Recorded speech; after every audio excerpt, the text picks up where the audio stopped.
হযরত আল্লামা ফেরাউন গাদিবাল্লাহু তাআলা reason letter দিতে পারছে? রিজেন লেটার দিতে পারছে?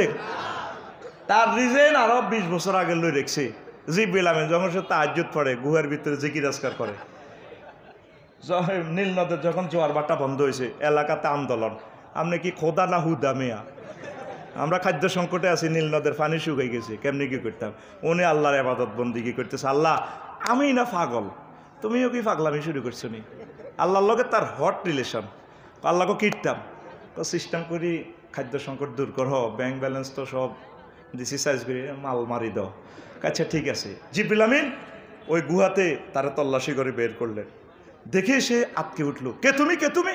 হা হা হা, আমি আপনার নোয়াখালী সিভিল কোর্টের জাস্টিস, একটা স্পেশাল মামলা এসেছে জাহাপনা, এটার আমরা কোনো রুলস পাচ্ছি না, এই মামলার কোনো নজির নেই পৃথিবীতে।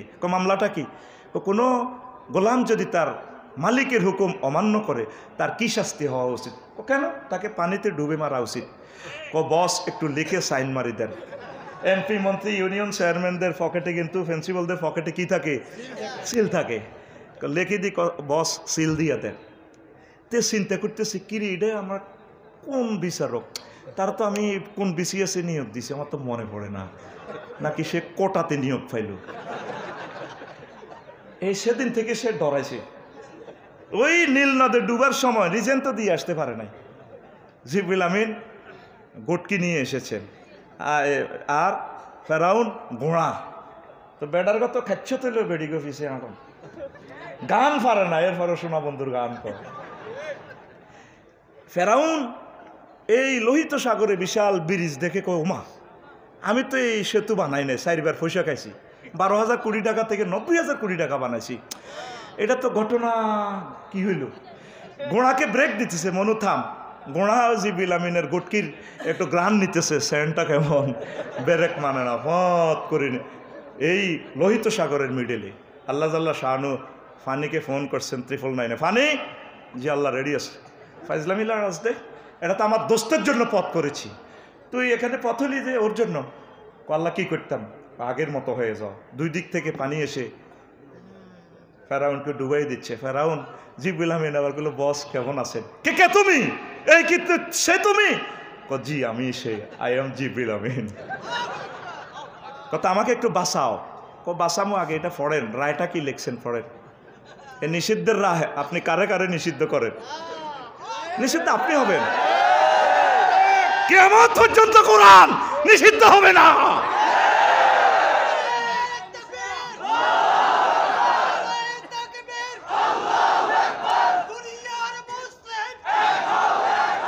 এরপর পড়ছে কোন গোলাম যদি তার হুকুম, মালিকের হুকুম অমান্য করে আবার ডোবে। বস একটু বাঁচান।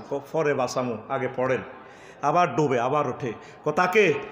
তাকে পানিতে ডুবাইয়ে মারা উচিত। আবার ডোবে ওঠে। এটা তুমি লিখছো না, সিলটা কার? বস আমার। আজকে তোমাকে ডিস্ট্রয় করার জন্য আমি নিয়ে এসেছি। যুগে যুগে তোমার মতো যত স্বৈর শাসক ফেরাউন আসবে, আলিয়মা নুনাজ্জিকা বিবাদানিকা লিমান খালফাকা আয়া, আমি তোমাকে জাদু করে রাখবো। আর তাম পৃথিবীতে কিয়ামত পর্যন্ত যে জায়গায় বসে গণভবন হোক আর সংসদ ভবন হোক, সেই ঘরকে আমি জাদুঘর বানিয়ে রাখবো। কোরআনে লেখা হয়ে গেছে এটা জাদুঘর। আমরা কি কাউকে বলছি? আমরা কি আসিফকে নাহিদকে বলছি জাদুঘর বানাও? আল্লাহ বলছে, আল্লাহর কাজ ওরা বাস্তবায়ন করছে। আসো আল্লাহর দিকে, আসো আল্লাহর দিকে, আসো জান্নাতের দিকে। আলেমেরা তোমরা যদি একতেলাপ করো, আমার এই কলিজারগুলা হারিয়ে যাবে। তোমরা সকলে এক হয়ে তাদেরকে কোরআনের দাওয়াত দাও। এটা এই মাসালা, হেডা হে মাসালা, এটা হেডারে কাফের কয়, হেডা হেডারে মুনাফেক কয়, এটা আকিদা খারাপ। এই জন্য দিন যদি কায়েম হয়, রাষ্ট্রীয়ভাবে ফতুয়া আসবে। 4 মাযহাব সহি মাযহাব, আহলে হাদিস সহি, তাবলিগি দিন সহি, সমস্ত হক্কানি রব্বানি পীর মাশায়েখ সহি।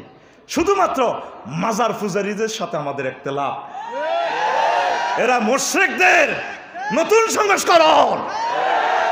এরাই আমাদের আল্লামা দেলাওয়ার হোসেন সাঈদী সাহেবের বিরুদ্ধে ধর্মীয় অবমাননা মামলা দিয়ে কলিজাকে ফাঁসির রশিতে ঝুলাইছে।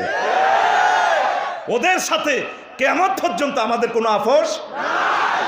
কথা ফাইনাল। আর সব মানুষ হকের পথে আসে, শুধু বুঝার ভুল। কি ভুল? কেন তারা ফালাবে? আমার আওয়ামী লীগের ভাইরা, আমার কলিজা তারা, আমরা তাদেরকে নিয়ে জান্নাতে যাব। আল্লাহ রসুল সাল্লাল্লাহু আলাইহি ওয়াসাল্লামের যুগেও যারা ফালিয়েছে তাদেরকে ভালোবাসা দিয়েছে, চলে আসো না, আমরা একই পথের প্রতীক, আমরা জান্নাতের সোপানে আড্ডা দেব, চলে আসো। আমি তাদের জন্য দোয়া করি, আমার কলিজাদের জন্য দোয়া করি, সকল আমরা এক একাকার।